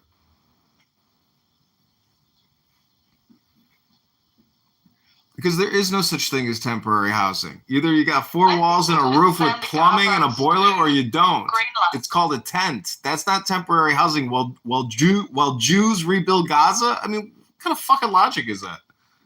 No. Logic is that? Into a tent. The Jews did it for 40 years. I think that Palestine should be recognized and give 100% of their responsibility to the Gazans and treat them to the same standards of every other country. And then all of the countries that are supporting the state of Palestine should put their embassies, as Daniel says. I want to see Ireland embassy in Gaza. I want to see Spain embassy in Gaza. Not in Tel Aviv, but in Gaza. Yeah, well, you have to wait for it to get deterrorized first. I think that's what you're missing at this point, because they've had that for the past 40, 50, 60 years. They had that. They had their own currency. They had their own recognition. And so all this stupid bullshit about them not being a state or having official recognition, it's so fucking stupid. They've already had what they wanted. They're full of shit. They're a bunch of fucking propagandists. If they're recognized as a state, the special status of refugees by the UN that they have should also be stripped away from them. Like, they will not be refugees anymore. They are in their land. It's the only status, the refugee status, that is passed on from generation to generation, that can be inherited. When have you seen that anywhere? In Israel? They have a special status. What? I said in Israel. What, refugee status? No, yeah. not refugees. What do you think? Fucking 1 million Soviet Jews refugeed into Israel. But that's more like a tagline, But I'm talking about UNRWA. Like, UNRWA has got a special refugee status for all Palestinians, and they're being treated as refugees according to other countries. They have refugee status that they can pass from generation from generation. It's not Section 8 housing, Issa. It's a parking lot. Anyway. Give them what they want. Give them their land. Make them a country. Let them have their currency. This is one thing I don't think people realize, that, like asbestos, when you do a building knockdown, when you knock down a building with a uranium-tipped munition, that whole area is fucking toxic now. So you got to bring in hazmat crews to clean up an incredible amount of rubble now in the Gaza, which is no easy task. Let me tell you, it's going to kill a lot of people just getting that rubble out of there. I agree. What are they going to do with all the rubble? It will take a long time. For ground zero, I think it took 8 months to clear the rubble. Wow. Well, I vote for sending the Amish there. If you put a few Amish there, they're going to do that in 2 weeks. No. Like the problem is like not only that it's like massive amount, it's also a lot of it like you need to first like remove all the darts and all the explosives and all the whatever that. Yeah. It has to be completely cleaned. You cannot have people living there. All the toxic materials, the still explosives, as you say, the mines, it's a minefield. Yeah. It's a lot of work. On the thing about give them a state and refugees, Francesca Albanese said last week that Hamas is a state. She basically said that we should treat them like a state. She's the worst, but I agree with her. Who is she? She's the UN special raconteur for something. Raconteur? Whatever she is. Where is she from? She sounds Latina. She's Italian. Oh. And her husband is also like a character. I don't remember exactly what I read about him. He's also like a very anti-us. So when you say that everybody's anti-you. Well, you said that Hamas was an ideology, but the thing is, it has actual identifiable leadership. So, I mean, and the senior leadership is gone. So, like, who is there to negotiate with? They're all just in Qatar or in Paris, and then you have. No, but why would you negotiate with Hamas? You don't have to negotiate with Hamas. You have to negotiate with an alternative power. Hamas is supposed to be gone. I mean, like, I have been opposed to, like, the negotiation from the very beginning, you know, like, you don't negotiate with terrorists. Because if you do, and I get it, like, Israel puts the lives of the Israeli first and blah, blah, blah, blah, blah, blah. But if you negotiate with Hamas, then you are vindicating their strategy of taking people hostage, so that they have got leverage on you. No, I'm talking about at the UN in New York City. Oh. I mean, the United States of America spends $10 billion a year funding the United Nations. So it's like, you know. Isn't Trump leaving the UN? There's no way they can leave it. Never going to happen. It's never going to happen. And we don't want America to leave the UN. We need America at the Security Council table. Yeah, that whole thing is never going out of business.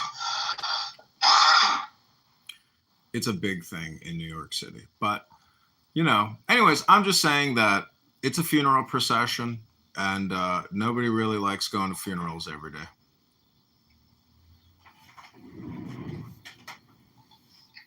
Well, they should send the Gazans momentarily to South Sudan, keep them there for a little bit, or Yemen, and then bring them back. Why are you so cold-blooded?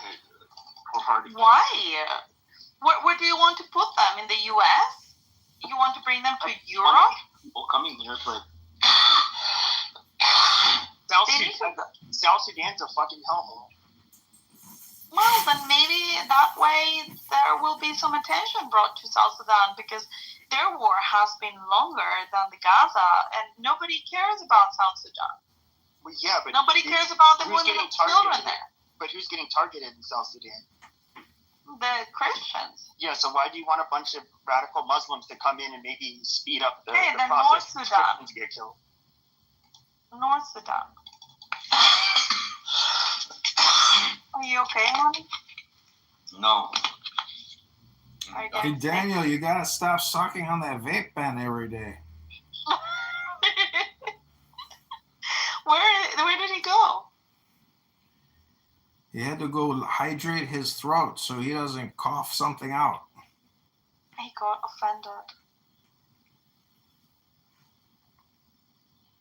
So I don't want to stir the pot, but Pepe, there he is. I got a text from Jason Breska, and he said he's going to stay off the app because he doesn't want to talk to parasites like you. Like me? He really texted you? Like me? No, like. He's my number one. He's my number one campaign contributor. He gave more money than anybody. Really? You just take money from anyone. Well, I hope he read the rules because I don't think, I'm pretty sure he didn't break any rules by donating. Can I donate if I am living outside of the US? No, that's actually a violation of the rule.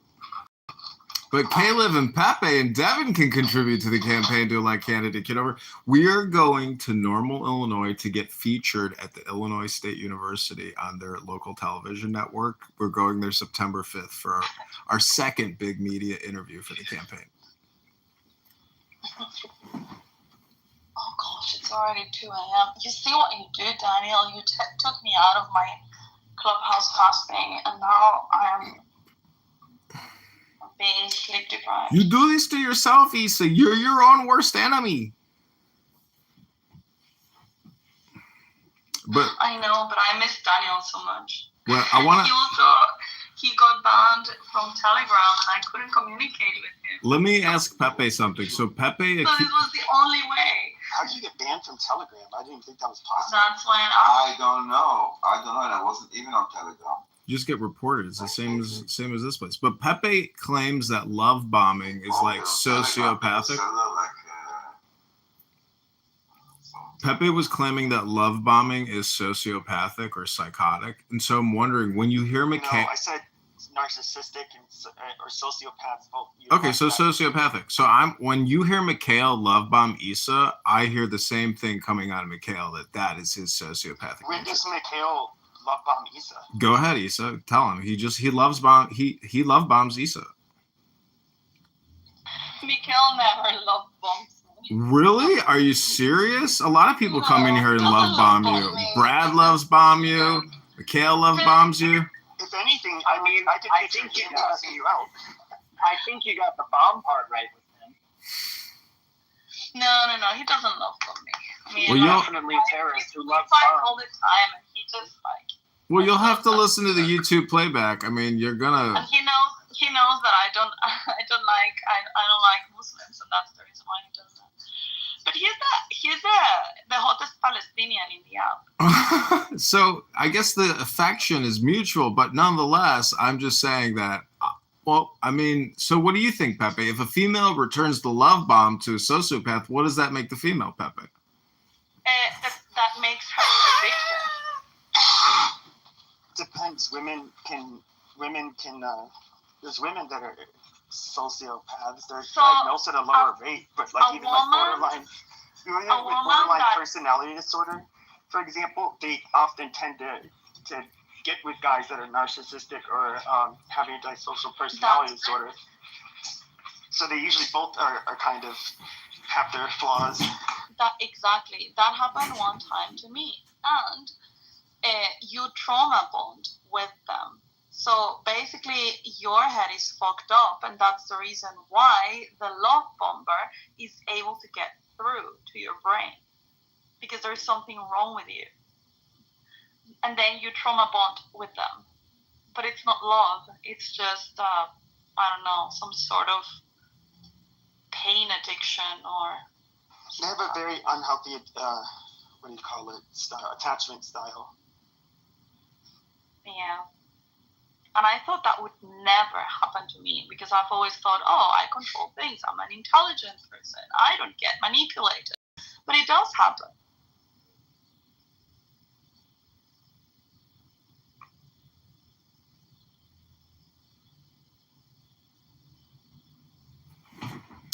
So if you meet somebody who's like really sweet and seems super into you, and they... I think you're muted, Pep. I said if you meet a person that like is really sweet and they go out of their way to make you happy, and it seems like they really they call it like mirroring, like kind of like the things that you like, and then it's just like you're like, oh my god, this person's amazing, but then things start to change a month or two later, and the person, they'll seem a little irrationally upset about something, and then it starts snowballing, and it becomes more and more frequent, and you don't like a lot of these people are not intentionally being manipulative. That's literally how since they were children, their brains work. But that's the reason why I'm saying you are trauma bonded, because in the end, it's your brain sticking to a pattern of something that happened to you at some point in your development, and then you don't know why, you cannot really explain it, but it's just like your brain works like a magnet or a radar, you know, that gets attracted to that kind of I don't know, trigger. And yeah, well, you get like hooked. the biggest manipulator is like yourself, you know, like that's you manipulate yourself into believing whatever sort of reality tunnel you want to like live in. Who is this Oh, Sunny. Yes, how are you, Chris? Yeah, that's true. Yeah, no, it's 100% like that's true. We are our own, as Edmund said, you're your worst enemy. Edmund is one of the smartest people on this app, 100%. Like, love this guy. He's great. I know, and you're one of that too. Like, you're very similar. So I asked oh, go ahead, Chris. Oh no, I was just gonna say, like, I work a 9-to-5 job, so I can't be on stages that often. So I'm getting blue balled in the gulag all the time. So it sucks. I remember from when like ages ago, when you had your actual profile,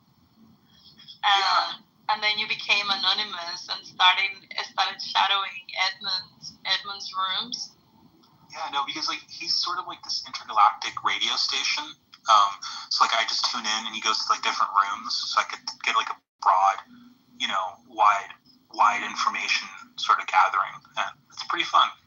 Yeah, it is.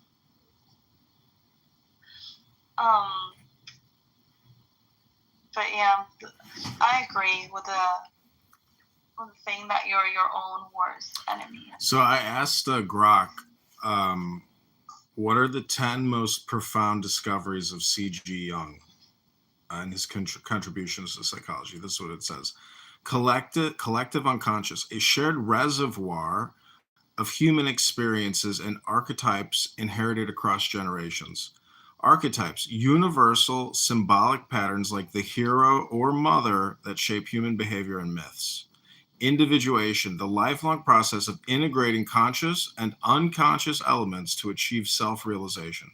Psychological types, classification of personalities, including introversion, extroversion, and thinking, feeling functions.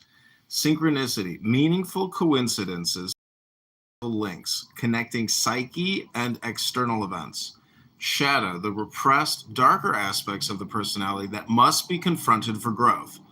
Anima, animus, inner feminine, anima, in men, and masculine, animus, in women, influencing relationships. Persona, the social mask or role one presents to the world, distinct from the true self. Complexes, emotionally charged clusters of ideas that influence thoughts and behaviors unconsciously. The last one is active imagination, a technique for dialoguing with unconscious elements through visualization and creativity. What do you think his IQ was? I'd say he's fucking a genius, you know. I mean, he wrote a lot of books. So did Freud. 60? Who is this? I didn't pay attention to who it was. Carl Gustav Jung. Jung. Yeah, I love that guy. He's amazing. Yeah. It does feel though like our society, like I don't know, like it's sort of like it's become sort of like the devouring mother in a sense. That's because of all the liberal, crazy women. And when you see that archetype, you know, the mother archetype, it's very protective and very authoritarian, and it's like my way or your way.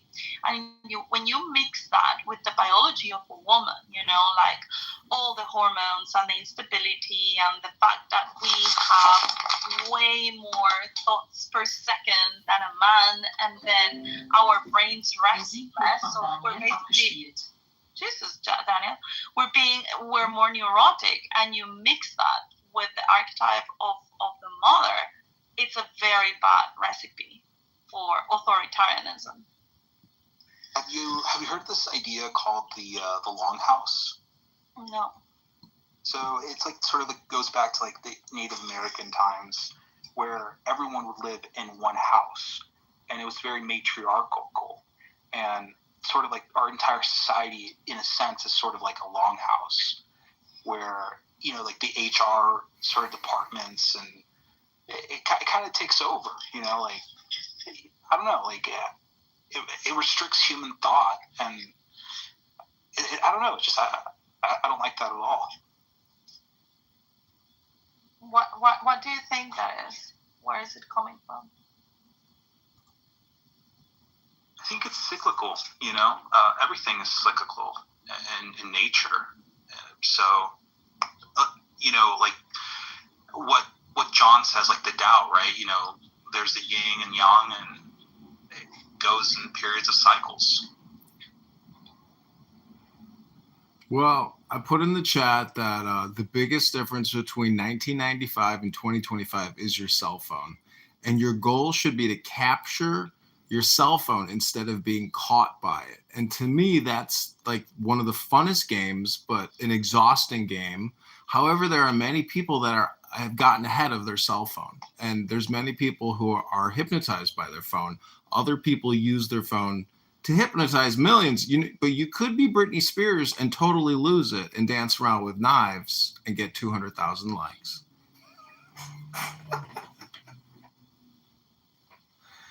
So, like this trans shooter, they're like part of like this network called 090, and like they want to radicalize people through the internet. Like this other trans person who shot up a elementary school. I forget his name or her name, whatever. Like they were part of the same sort of organization. It's really interesting. Like, let me post some links. It's really disturbing. It's a brainwashing thing. Yeah. It's like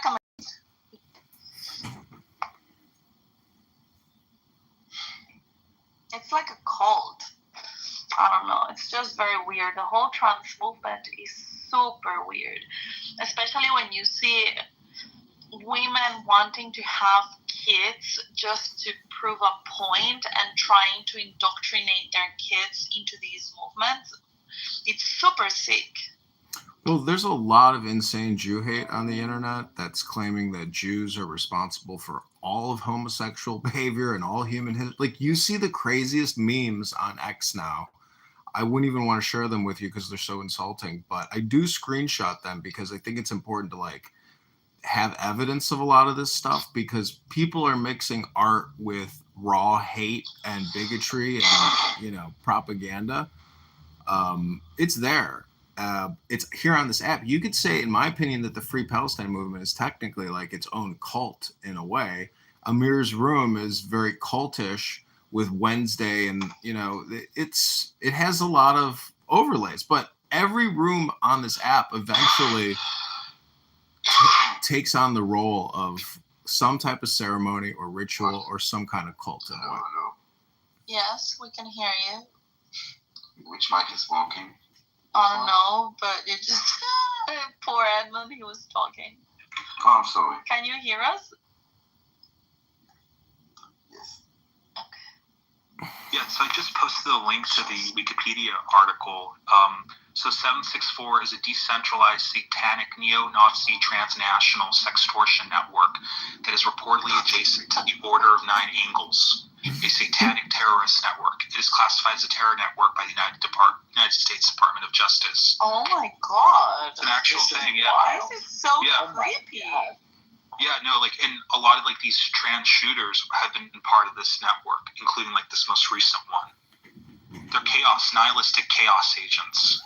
It's Nazi, it's extortion, it's transnational. Wow. Yeah, that was a lot of adjectives. So yeah, you can like check out the Wikipedia article. Yeah, it's really like, it's a mind virus that's being spread through the internet. Well, It was found just like 4 years ago. have you ever listened to something so stupid and then, watched it back on YouTube and you're like, I can't believe how stupid that conversation was, and I listened to it. So the thing is, if you hear something, people will listen to just about anything. So it does come down to like spam and censorship and thought control. And, this is where there's criticism and the dumbing down of our society. I mean, go to your average classroom, everybody's looking at their cell phones. They're all just, we're living with a bunch of slunked over people. You go to the gym, every single machine, people are slunked over looking at their cell phones. So it doesn't have to be in your body to, make you into a zombie.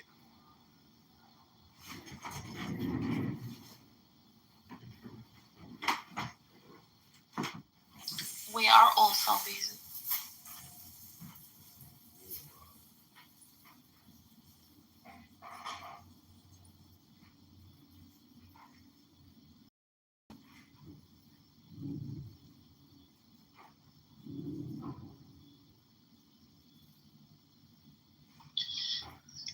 Who is this guy, John Sirota, in the chat?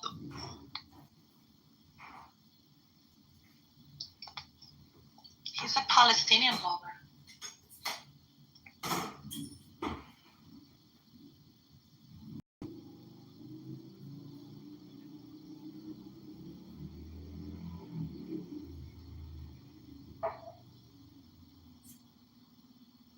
Hey, Simon.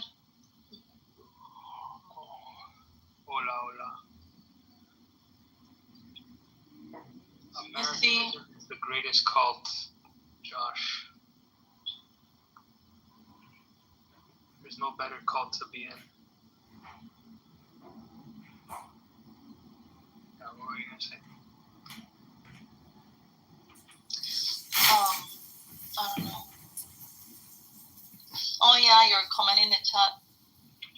I was in a room earlier. Go ahead. Is this who I think it is? I see Daniel has been the bad influence on you, Isa. One day back on Telegram and there goes the streak.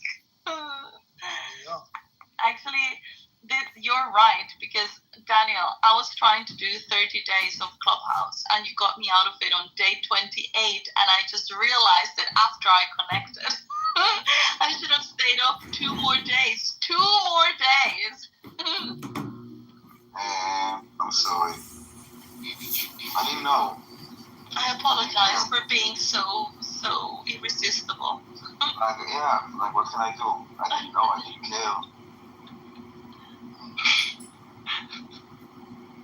Hey, John Kitover, can you please stop harassing me with your multiple friend requests from your multiple accounts? Why? Is he hurting your feelings? It's just really annoying that I have to reject them all every day. I don't know why you're so obsessed with them. Oh my God, sounds like you have a hard life. Pretty sure John does that to everybody. Yeah, you're not special. I don't even understand why you... I have like 20 friend requests from him on Instagram. I don't complain about it. I mean, either way, I actually searched Pepe Clubhouse. And there's a bunch of like videos of Peppa Pig. It's like a cartoon for little kids. And then I'll scroll down, then Pepe, and then it's a clip of me. Then I'll scroll down more, and I keep on finding clips that are all from John Kitover. Yeah, there's a huge Pepe Clubhouse collection that I've built up over the years. You're one of my most widely produced Clubhouse clowns, Pepe. Congratulations. Amazing. Yeah. Are you harassing Josh for anything special, John? No, if I add you a bunch of times, it's just because the algorithm shows me and I'm clicking everybody. So don't think you're special. Sorry. I know you're a star and a flower, but I do it to everybody. So that's not personal, Josh.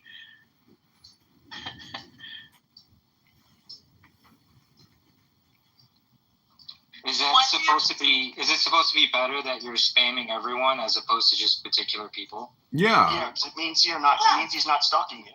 Yeah. So you're not a stalker. You're just a nuisance. Yeah. It means you don't have a claim. Yeah, I'm trying to do mass communication here. Some people call it spam. I call it using 60 phones in my office. only have 300 followers. Like, I don't think that you get too many requests from people, so you should feel flattered that he's actually paying attention to you. I mean, you could be a dirty slut like Issa and get lots of male attention. That's right. Look at my profile. I got 4.4. Oh my god. It has increased while I was away.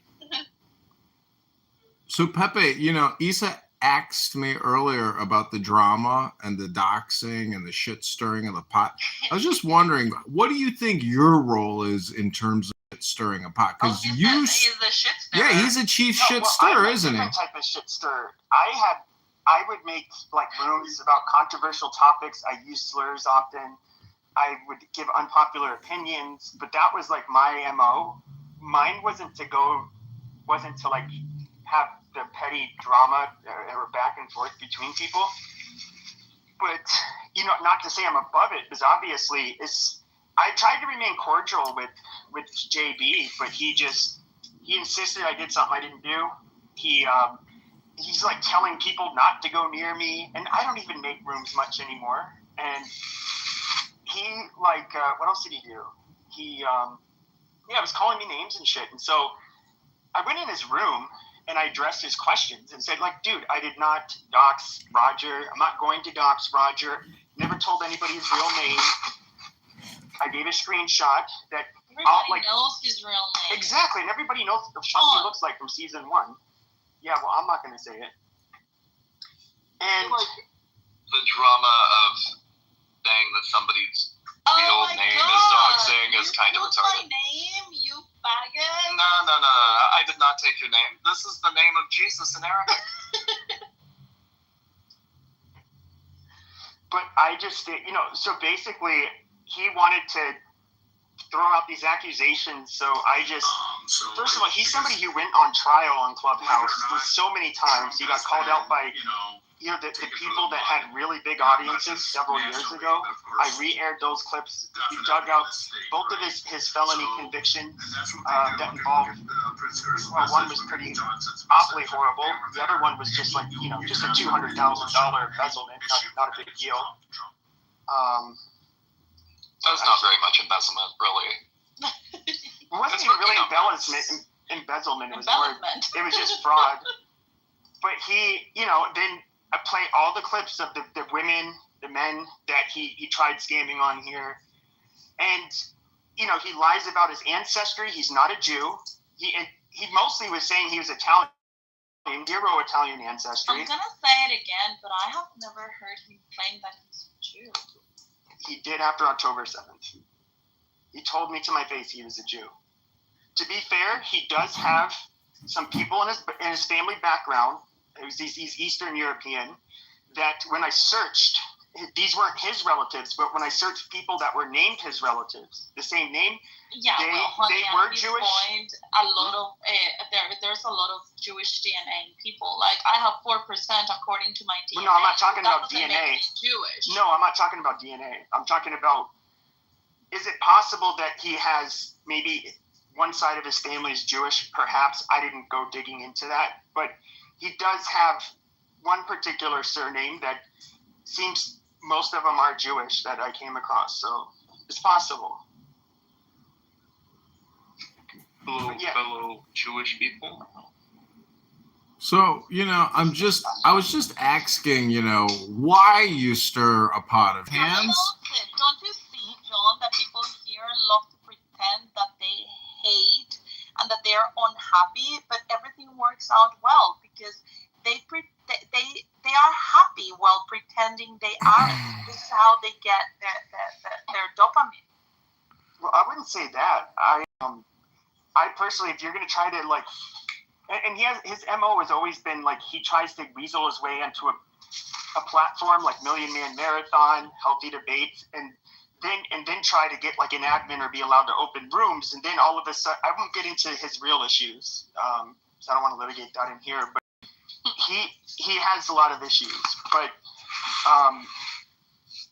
yeah, he usually ends up fucking them up. But he thought he was going to try to like bully people by lying on me.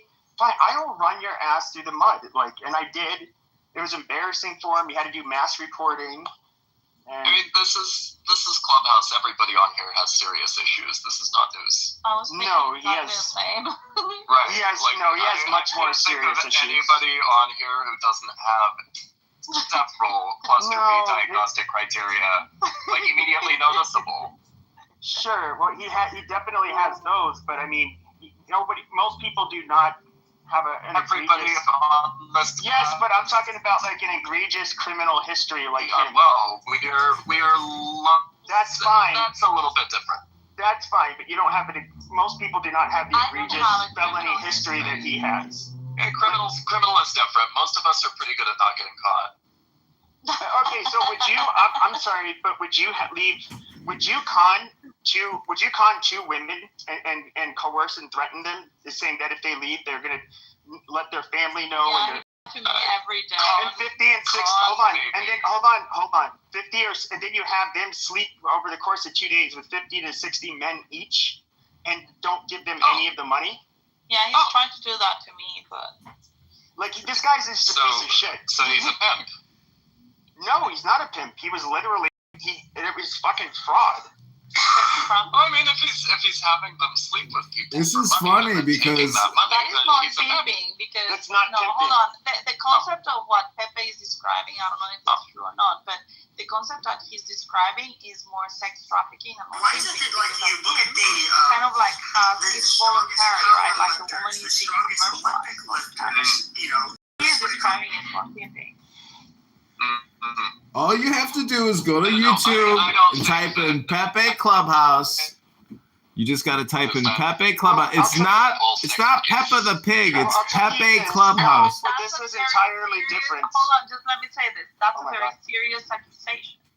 Okay, it is a very serious accusation. He does not deny that he did that part. What he does deny, and I put a link in the chat, that was when it was on national news. This piece of shit ended up doing a plea bargain, so he was not, when it came to the sexual assault charge where he forced a woman to suck his dick, he pled out of that one, but he absolutely admits himself that yes, I did that to those women. I made them sleep with those fucking guys, and basically they were to get no money. He spent it all. It was all his, and the only reason he could pull it off is because he would threaten them. Oh my God! I'm reading the article. It's for real. Yeah, I mean, no offense, but when somebody says, "Oh, we all have issues," no, I mean, in fairness, this is coming from the New York Post, which is not. Well, dude, but even the New York convicted, and he admits it. They were not. I mean, they could have been. Well, they also wouldn't be writing it quite so explicitly. Exactly, because you can be sued. I'll read this. Right. It's good wisdom. Right. Crazy things. Is this guy JB that so basically he wanted to run his mouth. So what I Pepe took him to the boxing gym and taught him what it's like to box. Shut up. So what I did is I was just like, all right, when he opens a room, I'm going to make a title about him. I'm going to start airing out his laundry. And then he's somebody who's really sensitive about like, oh, how many people can I get in my room? He gets a sense of control out of doing it. That's why he's like mods the way he does. Yeah, I know who JP is. I know you're talking about. Yeah, and so basically I would end up getting, more than twice the people in my room, mainly because people wanted to hear the nasty shit I would say about him and release all of the dirt. So I did it. And he ultimately thought it would be cute. So there's one woman, KK, who her husband was an officer in the Marines, and he was killed while serving overseas. She was known on the veteran side of the app. So accomplished all this with her. She's not a phony or anything like that. He decided to say, like, you know what, you're a fucking, you know what, I think you're a fucking fraud. Fuck your husband, suck my dick and I'll give you a yeast infection, basically shitting on her and her dead husband. And that obviously did not look good. And that's probably why he's no longer an admin of Healthy Debates. So, I don't know. Who was this you talking about? Wait, JB. No, why would you talk about KB like that? Yes, he got kicked. He's no longer an admin as of yesterday. Why? I'm guessing it's because of what he told KK. He was saying vulgar shit to her, saying like fuck her husband who died serving our country.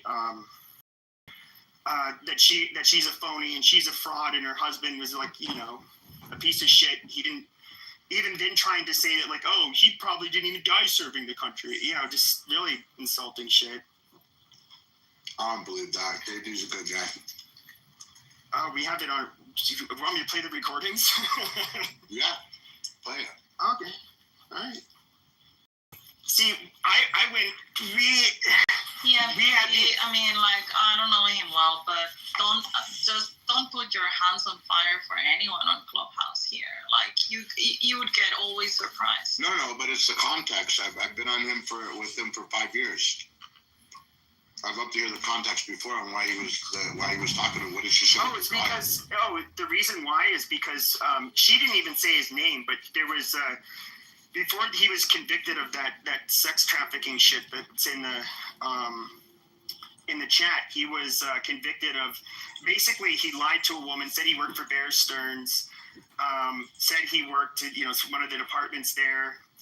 She I guess said, oh well, I guess I'll trust you, and made him a co-trustee for like $200,000, and he was to deposit the check into this investment account. He ended up instead putting it in his own personal account and withdrawing the money. Who are you talking about? JB. Nah, man. We have the court records. This girl is going around